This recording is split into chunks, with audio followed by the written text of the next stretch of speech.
Saudara-saudara yang kekasih, untuk mengawali perjumpaan kita hari ini, biarlah kasih karunia dan damai sejahtera dari Allah Bapa dan dari anaknya Yesus Kristus kiranya menyertai saudara-saudara sekalian. Saudara, sudah hampir 2 bulan kita setiap hari disuguhi berita yang sangat menggemparkan negara kita tentang pembunuhan seorang anggota polisi dan dilakukan juga sesama polisi.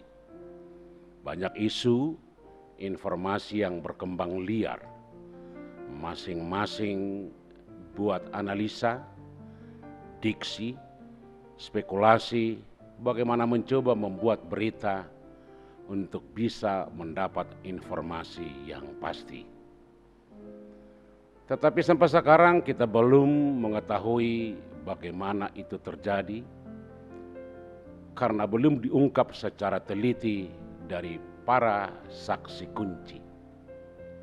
Saksilah yang menjadi titik terang dari berita ini. Saksi menjadi kunci utama dari permasalahan ini. Karena itu saksi adalah orang pertama yang melihat dan menyaksikan kejadian dan peristiwa. Dan saksilah yang memberitahukan kepada dunia tentang keadaan sebenarnya. Oleh karena itu, menjadi saksi harus dapat dipercaya, jujur tanpa rekayasa. Karena dengan kesaksian para saksi, kebenaran akan terungkap, kebenaran akan jadi pasti. Saudara-saudara yang kekasih, hari ini kita disapa oleh firman Tuhan yang sangat bermakna, tertulis dalam 1 Yohanes 4 ayat 14 yang berkata demikian. Dan kami telah melihat dan bersaksi bahwa Bapa telah mengutus anaknya menjadi juru selamat dunia.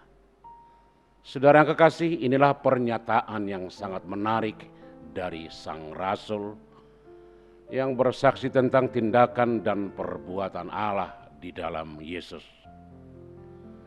Yesus adalah wajah Allah yang diutus untuk juru selamat.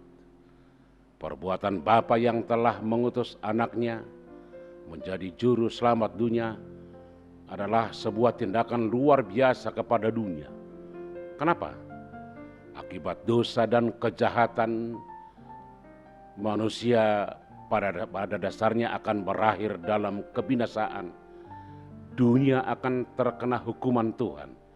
Dan pada gilirannya, segala sesuatu akan mengalami penderitaan, kesedihan, kesusahan, tanpa harapan, tanpa tujuan. Tetapi di dalam Yesus kehidupan manusia diselamatkan. Kehidupan menjadi mempunyai tujuan dan makna. Bersama Yesus kehidupan dipulihkan, bukan lagi berakhir dalam kebinasaan, tetapi berubah menjadi kekekalan. Di dalam Yesus hidup bukan lagi sementara, tetapi diubah menjadi keabadian.